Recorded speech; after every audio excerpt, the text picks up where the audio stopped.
And we're going to have a little chat about the speech, and you can also, if you like to, ask your questions, and then afterwards, after a few minutes, we'll go over to more than this and hear a little bit about that book. Okay.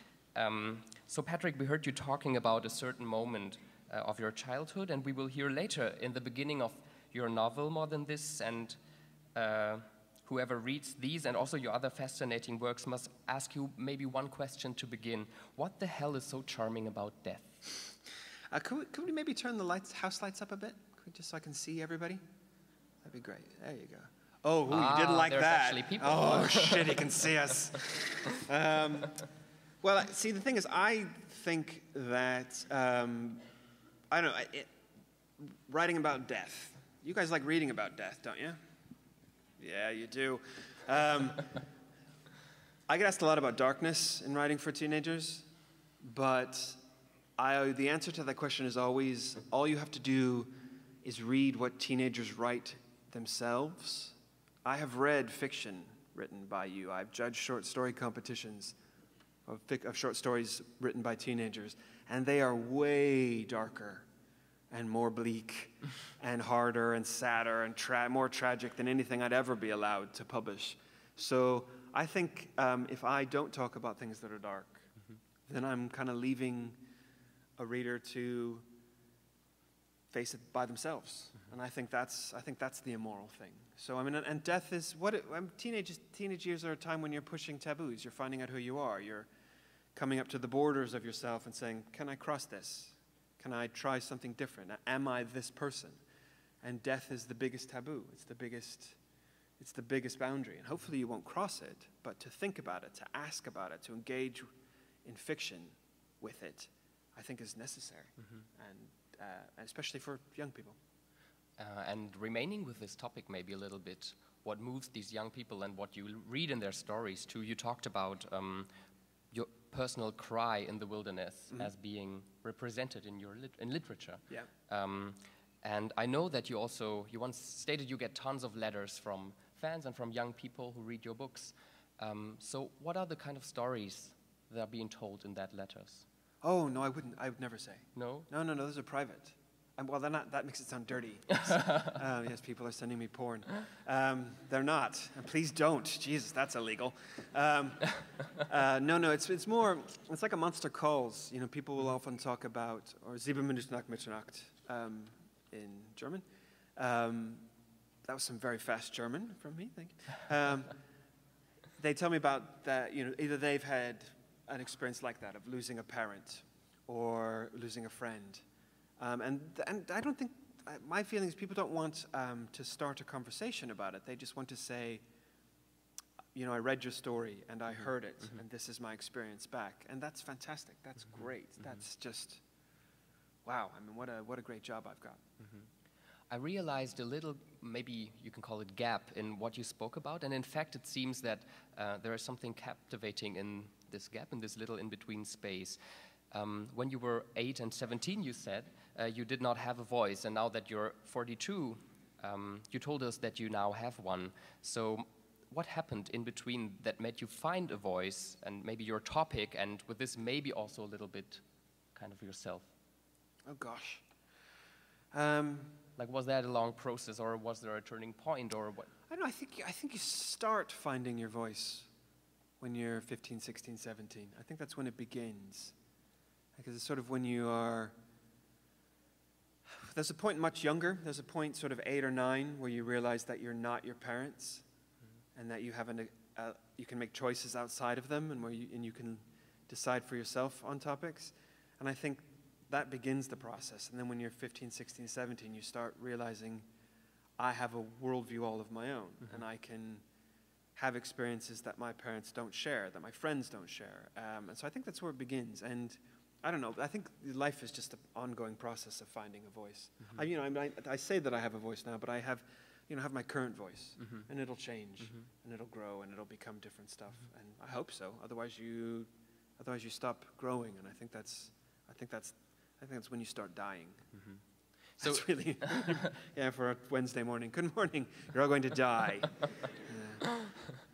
So, but does this fact of finding your voice also have to do something with the question why it's so importantly that there's an actual explicit and separate teenage literature for young people? Are you asking me why there is one? Yeah, why it's important that, you know, in the shops, I realized in the last years that more and more shops have a very distinct, separate youth literature shelf. Yeah, stuff like that. That's true, and I think it is necessary. I think it's important for every group to have something that they can claim as their own. You know, this is ours, it's not yours. It's like, who's read Twilight? You're all embarrassed now. Twilight's passed, hasn't it? Yeah. That's statistically unprobable. Put your hands up if you love Twilight. If you love Twilight, there's a few of you. Don't be embarrassed.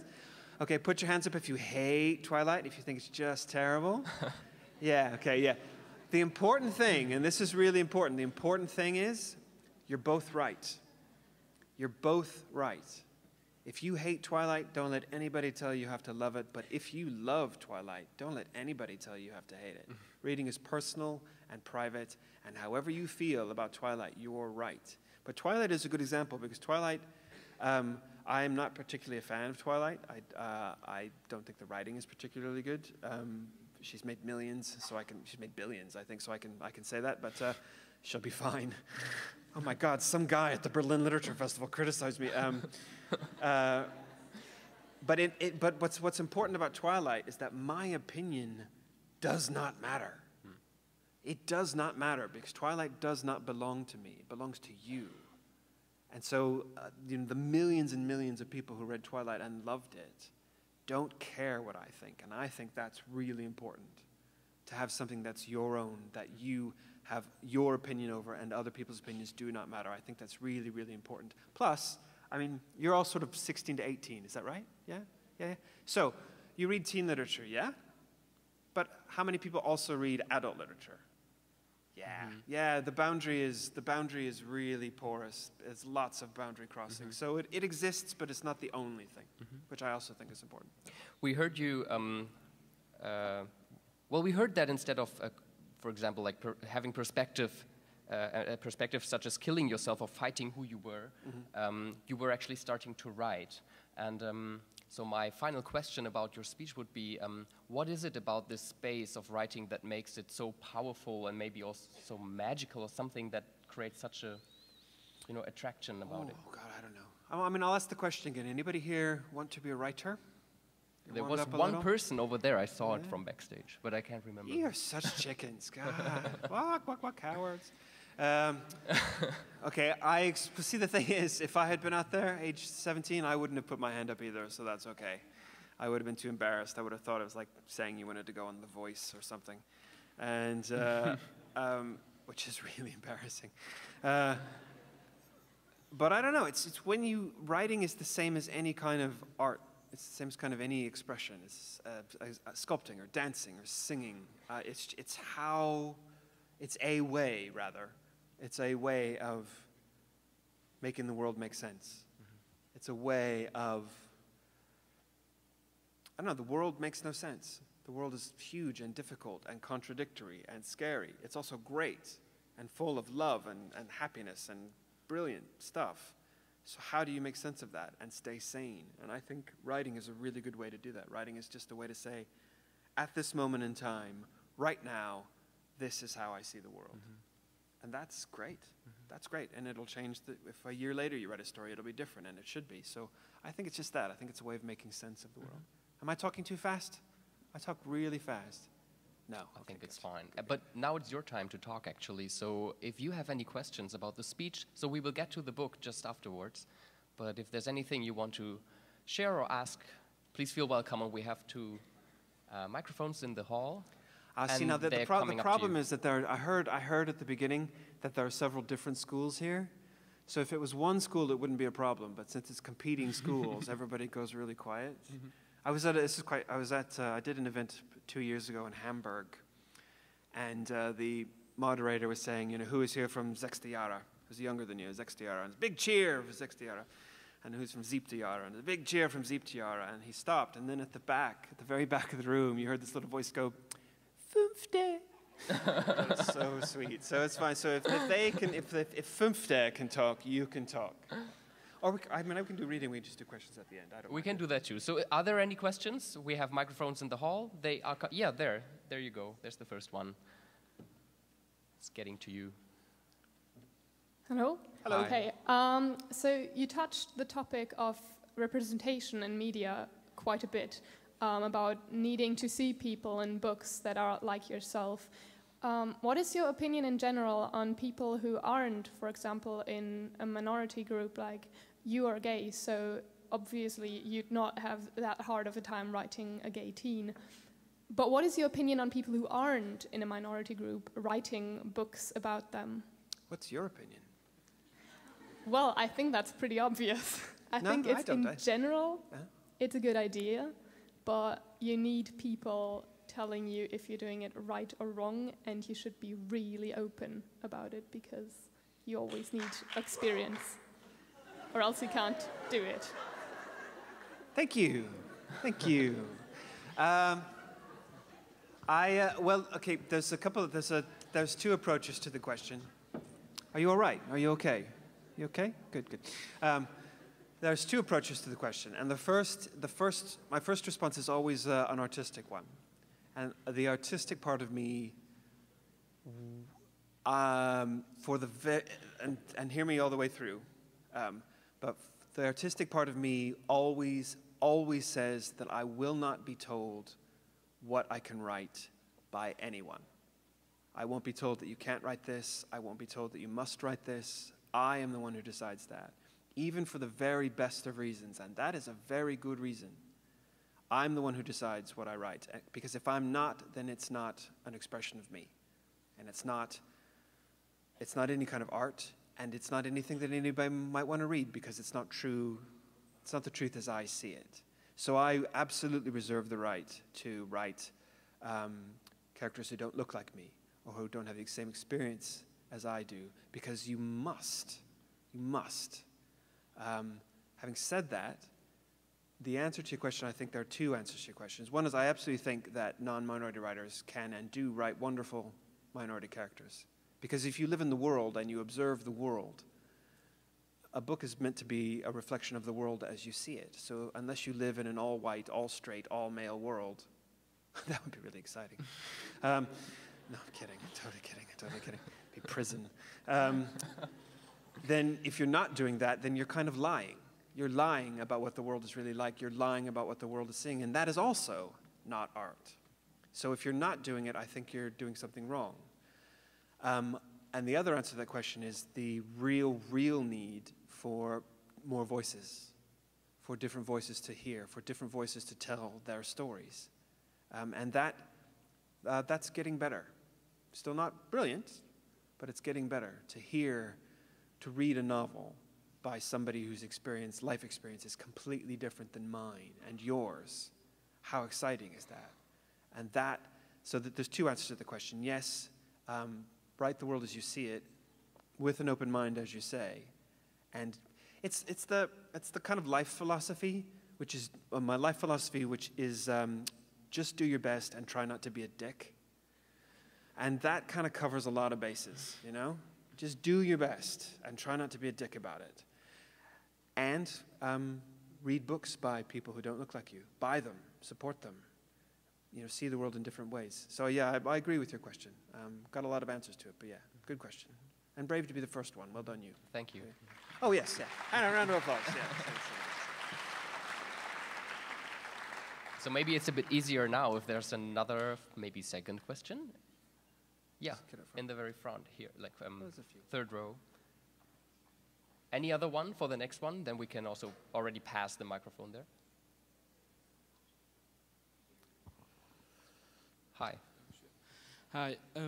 What gave you strength? You were always talking about that you write about suicide and stuff. Mm-hmm. So suicide is when someone loses his faith, loses his strength. And you said, especially at the age of 8 and at the age of 17, you had no voice. So in fact, the strength wasn't as it should be. Mm-hmm. So what gave you the strength to keep on, to make a progress? Are you okay? Do you need a hug? No, I'm teasing. I'm totally teasing. Yeah. We all need a hug. We all do. Well, I say that I had no voice, and I mean that, and I mean that it's true. Who would listen to my voice at 8? And I also felt that nobody was listening to my voice at 17. But somewhere in there, I still felt like I had something to say. I still felt like even if it was just talking to me, I felt like my view of the world is worth it. It's still valid. And though sometimes it's scary and hard, and the particular kind of religious upbringing I had, and again, I'm not bashing religion at all. I don't mind. A lot of people find a huge strength in faith. I did not. I found terror, because that's the kind that I was raised in. But I think a part of me just kept saying, just hold on, hang in there. It's not always going to be this way.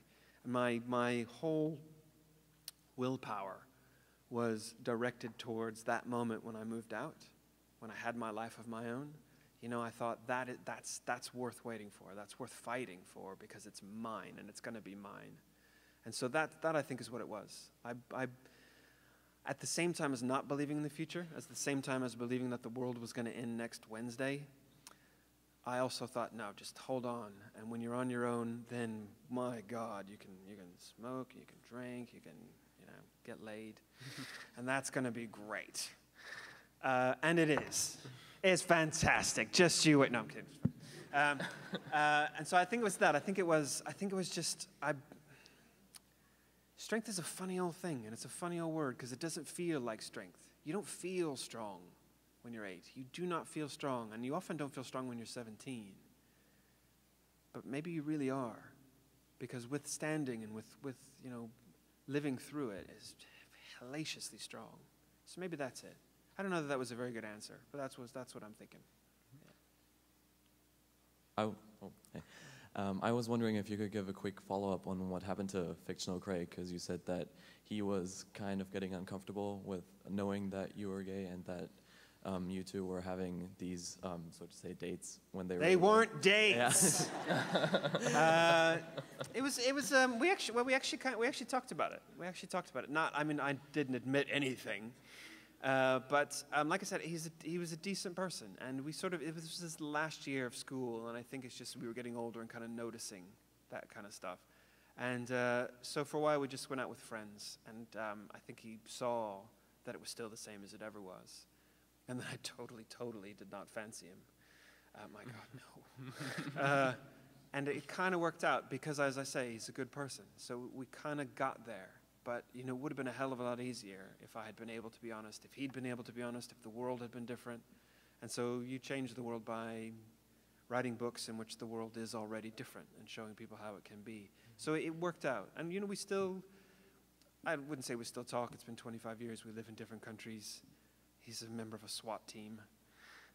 That's the elite police force. What a guy.